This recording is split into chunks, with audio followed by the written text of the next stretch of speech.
Saya mau bertanya Ustaz, silahkan. Perempuan itu wajib menutup aurat? Ya, laki-laki juga. Ya, kecuali muka dan telapak tangan. Kalau kita tidak menggunakan, mungkin Anda bukan saya ya, bukan kita. Kalau Anda tidak menggunakan kaos kaki saat keluar, apakah itu dosa? Apakah ayah kita juga ikut menanggung dosa itu juga Ustaz? Saya juga pernah membaca postingan katanya satu langkah kita keluar dari rumah tidak menutup aurat, satu langkah pula ayah kita menuju neraka. Apakah itu benar? Baik saudariku yang baik, semoga Allah muliakan Anda. Dan ini keinginan yang kuat untuk menutup aurat. Baik, ayat ini tentang menutup ya aurat bagi perempuan berlaku juga untuk laki-laki dalam konteks menutup aurat.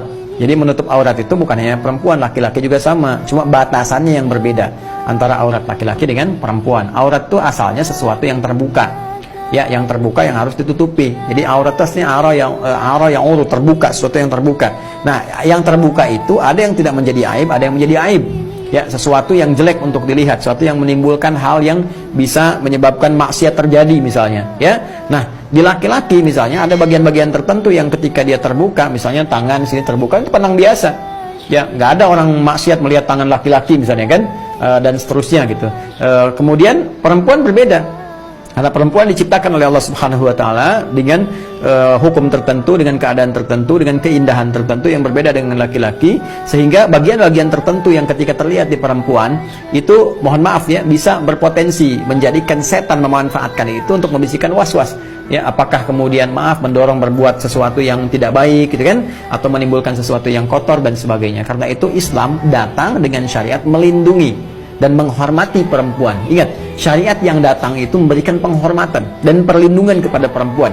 Karena itu ketika awal mula pertama syariat hijab diberikan, kan? Ya, dan ketika Allah menjelaskan, ya ada kejadian kan, bagaimana perempuan-perempuan diganggu ya oleh preman-preman di awal-awal masa di Madinah. Kemudian ketika itu dilaporkan kepada Nabi sallallahu alaihi wasallam, turun ayat, ya ayuhan nabiyyu qul li azwajika wa banatika wa nisa'il mu'minin ya yudnina min jalabibihinna asa an yu'rafna fala yu'dzain. Hai Nabi, sampaikan kepada istrimu, ya, istri-istrimu, kemudian anak-anak perempuanmu dan perempuan-perempuan yang beriman, ya, bahwa pada saat ini Allah memerintahkan supaya mereka memberikan tanda dari turunan syariat, longgarkan jilbabmu, pakai jilbab, kan, berikan tanda jilbab yang benar, longgarkan jilbabmu, kata Allah, sehingga menutupi yang tadinya kerudung biasa, tutup kemudian, paling minimal menutup ke dada ke sini, ya, di wilayah dada di sini. Ini jilbab itu yang terulur dan batasan terulurnya paling minimal menutup ke dada di sini. Ya, asalnya kan cuma di kerudung, khimar itu cuma sampai sini gitu kan. Nah, jadi kemudian diminta dilonggarkan sebagai tanda supaya aurat-aurat inti diantara itu semua yang biasa tampak ditutupi. Nah, apa di antara tujuannya? Asa ayyurafna. Pertama diketahui sebagai identitas. Ya, identitas muslimah yang disyariatkan, memenuhi unsur syariat.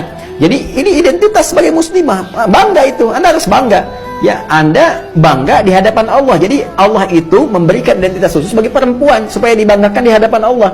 Apa enggak ada muslimah yang pengen dibanggakan Allah? Ya, Anda dibanggakan orang begitu senangnya luar biasa. Kenapa dibanggakan Allah nggak senang?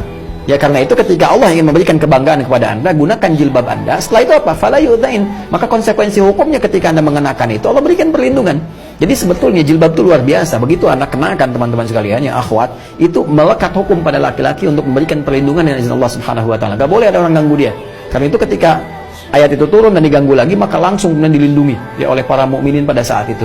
Nah, itu diantaranya. Jadi ketika diturunkan ayat-ayat itu menutup, maka disimpulkan, langsung Allah sampaikan, illa ma dhahara minha, tutupi bagian tubuh manusia kecuali yang biasa tampak, illa ma dhahara minha. Nah, yang biasa tampak ini ada yang disepakati oleh para ulama. Diantaranya apa? Wajah, ini biasa tampak. Kemudian telapak tangan, ini biasa tampak. Karena ini biasa tampak, ya saudara-saudariku, ya terutama para akhwat, maka yang disepakati, ya perempuan boleh ya terlihat kemudian wajahnya, tetap dia menggunakan jilbab misalnya, tapi bagian wajah boleh tampak, kecuali pada kondisi tertentu, ya, diantara perempuan dengan dua sifat. Satu yang misalnya khawatir dengan wajahnya yang menjadi fitnah misalnya, ya, karena ada ujian kecantikan ya yang luar biasa. Walaupun orang mengatakan cantik itu relatif tapi jelek itu mutlak misalnya kan, tidak demikian pula, karena ada kecantikan-kecantikan tertentu yang disepakati.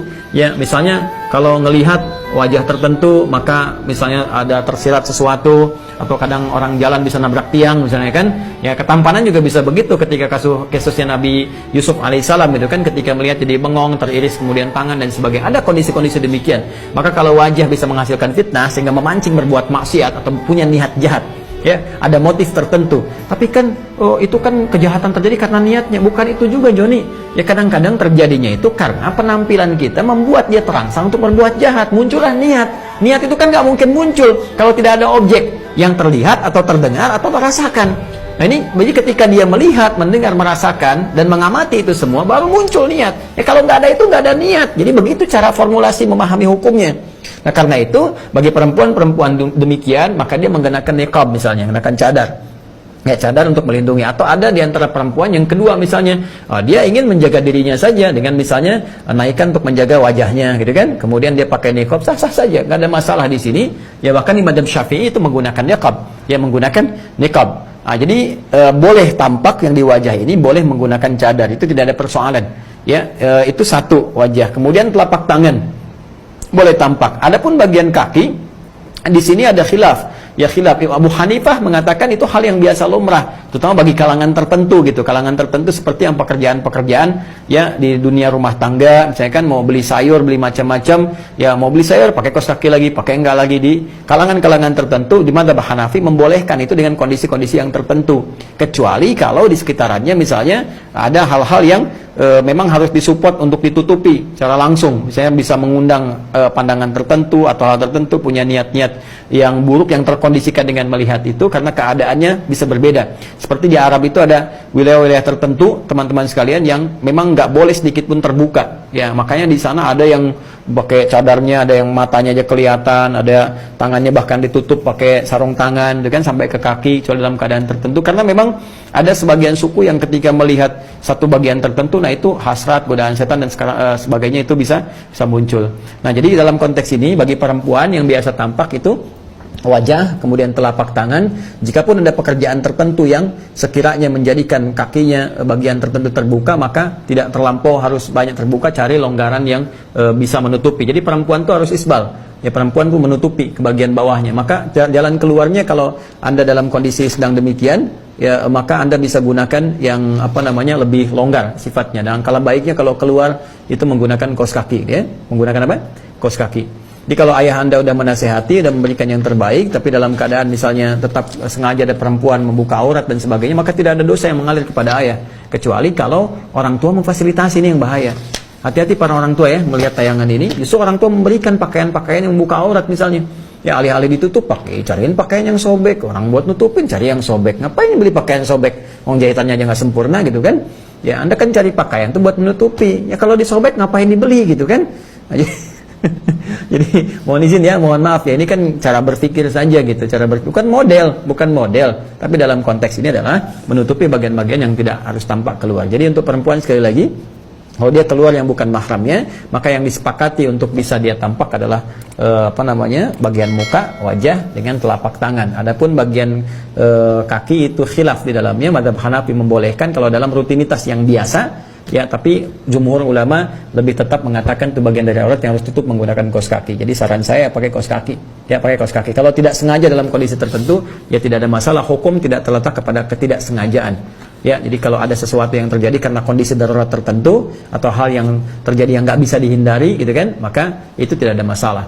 Ya, terjebak banjir, kemudian kaos kaki kotor, bisa menyebabkan kuman dan sebagainya. Tiba-tiba Anda mesti buka, itu kan kondisi darurat yang tidak sama dengan yang lain-lain sebagainya.